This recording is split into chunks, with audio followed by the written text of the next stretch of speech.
Hi everybody, this is Maureen from the Speech Bubble SLP, coming to you from a very cold and rainy Chicagoland area.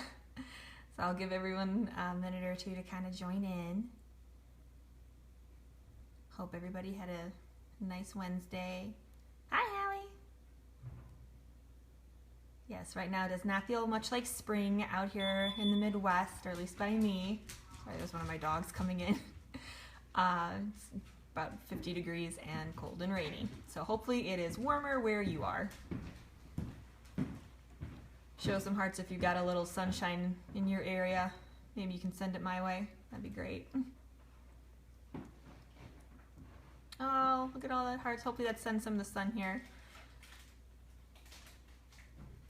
I am in the Midwest. I'm out by Chicago, where the weather never knows what season it is. All right.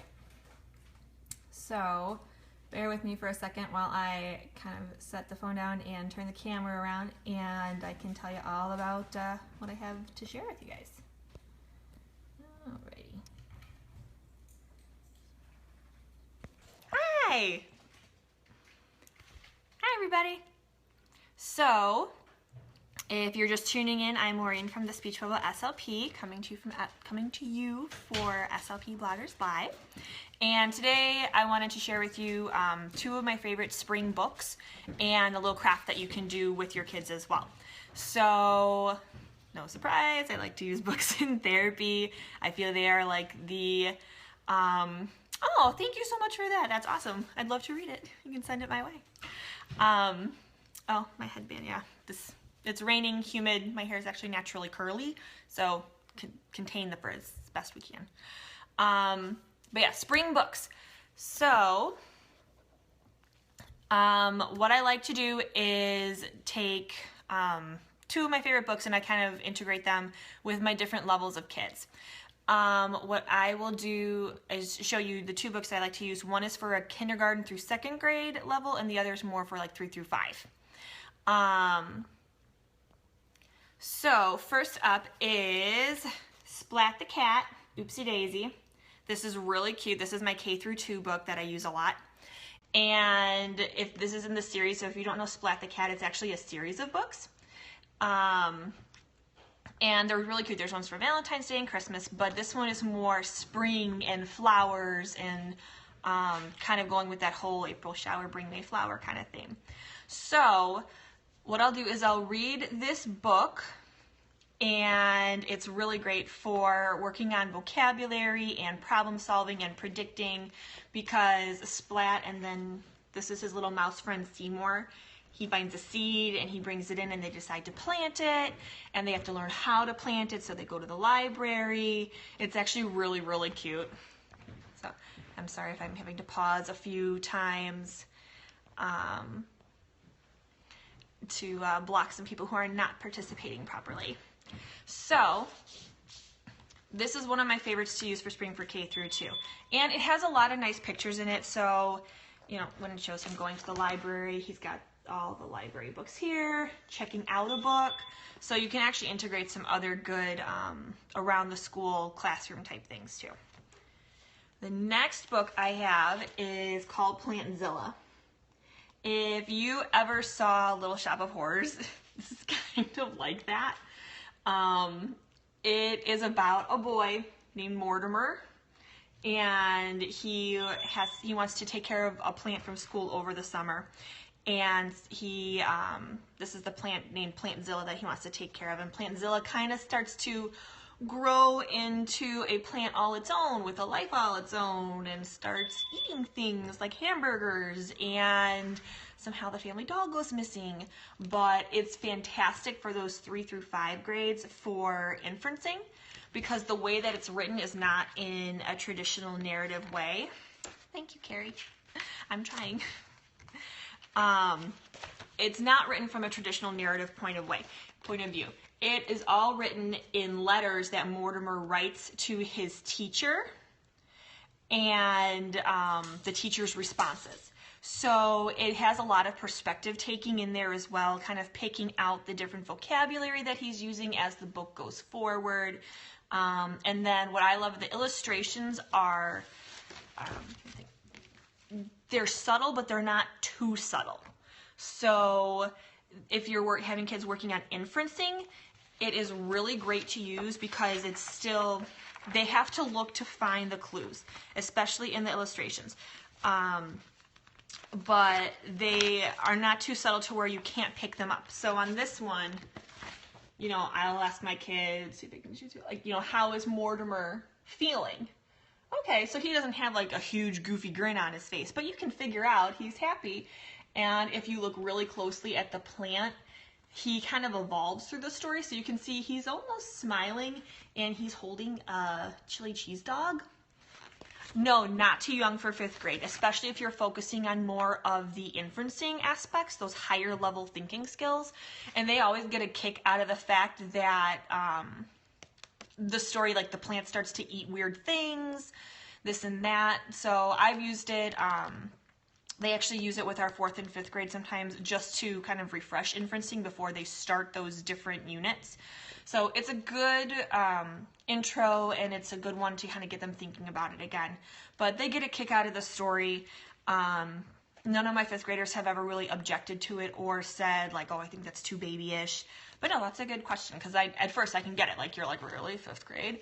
But my 5th graders have been fine with it and enjoyed it. And then one of the 5th graders actually saw Little Shop of Horrors, so we actually got to talking about the connections that he was making between the play and the storybook.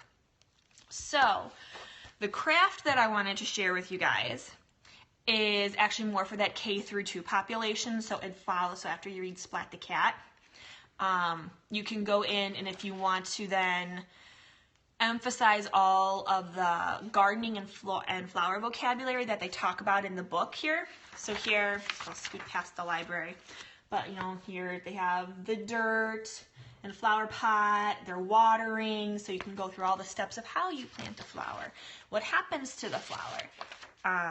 He talks about roses and trees, so there's different types of plants that are discussed in the book. And then it talks about all the silly things he does with the seed to try and get it to grow. Talks about the time frame kind of that before you'll see something emerge. So it says after 2 weeks. And it has a little sprout there. So you can kind of go through the vocabulary in the book to kind of pull out some of that, the knowledge that they would need. And then this is my example, we made little flowers out of pom-poms and pipe cleaners and some yarn. So what we did is glue stick. If you have one of those like glue sponges, like in the container, I am not a teacher, I'm a speech pathologist and I love it. This is just a way that I integrate language into some more hands-on activities to kind of engage my kids. So this is just the pipe cleaner. We talked about how this is the stem and what does it do. So here we have describing and function. These were our petals and how petals are soft and the pom-poms were soft so they could make a connection. And then again, we have describing. We have roots down here and what they do. And then the kids, I just drew some grass and dirt and a little sun. But this kind of helped tie everything in. So we read Splat the Cat one day. And then the next day, we reviewed the vocabulary because my kids were working on vocabulary, some were working on synonyms and antonyms. This was with a 1st grade group. And then we made this the next day. So after we kind of went over the vocabulary and everything, we put it all together and they made their craft. Some of the kids actually, like, they mimicked what my example, what a lot of kids will do. But one of my kids, he made his grass. And then he kept digging in our little crayon box, and I'm like, you know, what are you looking for? He's like, I need a brown crayon. I was like, okay, well, I'm sure we can find one. And he's like, I need to have dirt. They had dirt in the book. And I'm like, yes, connection. He remembered you need dirt for the flower to make it grow because they did it in the book. So for him, it wasn't just kickback story time. He was paying attention. He was engaged, and he got something out of it. So it was like one of those, like, you know, victory moments, you know, probably more for me, but he made that connection, and that's the whole point of including books and then doing something hands-on with it. So if you want to take it a step further, let me check my time. I'll just share something with you in, yes, I will hold up both books again before I go. I just don't want to go too long.